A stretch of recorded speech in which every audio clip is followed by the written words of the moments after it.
क्या आपने कभी सोचा है कि दुनिया की सबसे अनुशासित और मेहनती मानी जाने वाली चींटियां सामूहिक आत्महत्या भी कर सकती हैं? जी हाँ, अगर आप एक चींटी को गोल गोल घूमते हुए देखें तो उसे मामूली मत समझना, वह अपनी मौत की तरफ मार्च कर रही है। इसे वैज्ञानिक मृत्यु चक्र कहते हैं। अगर आप जानना चाहते हैं कि इनका खुद का रास्ता खोजने का तरीका ही इन्हें मौत के घाट कैसे उतार देता है, तो इस वीडियो को अंत तक देखिए। ये कहानी है एक ऐसे प्राकृतिक जाल की जिससे निकलना नामुमकिन है। नंबर 1, रसायनों का अदृश्य संचार तंत्र। चींटियों की दुनिया हमारी दुनिया से बिल्कुल अलग है। वे हमारी तरह बोलकर या इशारों से बात नहीं करती। उनकी पूरी सभ्यता रसायनों के आधार पर चलती है। चींटियों के पास हमारी तरह आंखें तो होती हैं, लेकिन वे उनका इस्तेमाल रास्ता ढूंढने या नक्शा बनाने के लिए नहीं करती। जब भी किसी खोजी चींटी को भोजन का स्रोत मिलता है तो वह एक खास तरह का तरल पदार्थ छोड़ती है जिसे फेरोमोन्स कहते हैं। यह रसायन जमीन पर एक ऐसी सड़क बना देता है जिसे केवल चींटियां ही अपनी एंटीना की मदद से महसूस कर सकती हैं। जब दूसरी चींटियां उस भोजन तक पहुंचती हैं तो वे लौटते समय उस रास्ते पर और अधिक रसायन छिड़कती हैं। इससे वह गंध इतनी शक्तिशाली हो जाती है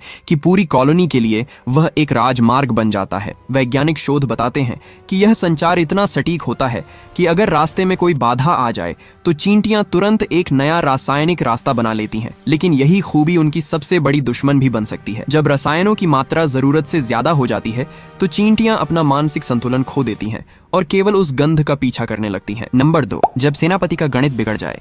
चींटियों की सेना में कोई एक बॉस नहीं होता, लेकिन जो चींटी सबसे आगे चल रही होती है उसे बाकी सब आंख मूंदकर फॉलो करती हैं। असली मुसीबत तब शुरू होती है जब आगे चलने वाली चींटी गलती से भटककर अपने ही पुराने रास्ते के पिछले हिस्से से मिल जाती है। इसे वैज्ञानिक भाषा में सर्कुलर मिल कहा जाता है। जैसे ही आगे वाली चींटी गोल घूमकर उसी रास्ते पर वापस आ जाती है जहां से वह कुछ समय पहले गुजरी थी, एक अंतहीन लूप बन जाता है। पीछे आने वाली हजारों चींटियों को लगता है कि उनके आगे वाली चींटी सही दिशा में जा रही है। वे बिना किसी तर्क के उस गोल घेरे में शामिल हो जाती हैं।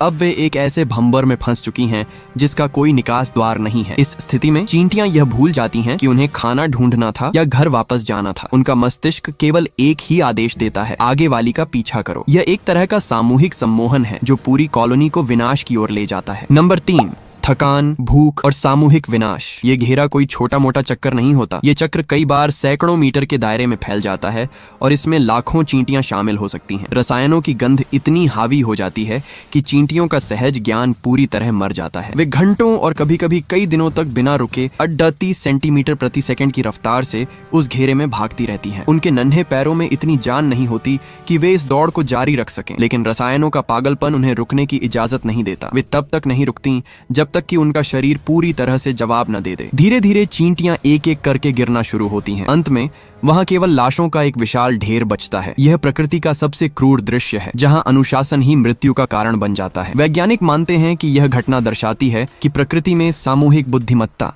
कभी कभी सामूहिक मूर्खता में बदल सकती है। रुको रुको, अब सुनिए सबसे डरावना सच। आपको लग रहा होगा कि शायद चींटियां इस घेरे से बाहर निकल सकती हैं, लेकिन सच तो यह है कि आर्मी आंट्स के मामले में बचने की संभावना 0% होती है। क्यों? क्योंकि आर्मी आंट्स जन्म से ही पूरी तरह अंधी होती हैं। वे केवल गंध के सहारे जीती हैं। उनके लिए दुनिया सिर्फ एक रासायनिक एहसास है। सन 1921 में प्रसिद्ध जीव विज्ञानी विलियम बीबे ने गुयाना के जंगलों में एक ऐसा मृत्यु चक्र देखा था जो लगभग 1200 फीट के घेरे में फैला था। एक चींटी को उस घेरे का एक चक्कर लगाने में 2 घंटे लग रहे थे। वह नरक का दृश्य 2 दिनों तक चलता रहा, जब तक कि लगभग सारी चींटियां मर नहीं गईं। केवल कुछ ही भाग्यशाली चींटियां बच पाईं, क्योंकि रास्ते में रसायनों की कतार किसी दुर्घटना के कारण टूट गई थी। वैज्ञानिक शोध और डेटा। क्या आप जानते हैं कि एक चींटी अपने वजन से 50 गुना ज्यादा भार उठा सकती है? लेकिन इस मृत्यु चक्र में उनका यह बल ही उनके खिलाफ काम करता है। वे अपनी पूरी ताकत उस निरर्थक दौड़ में झोंक देती हैं। शोधकर्ताओं ने पाया है कि अगर इस चक्र के बीच में कोई बाधा डाल दी जाए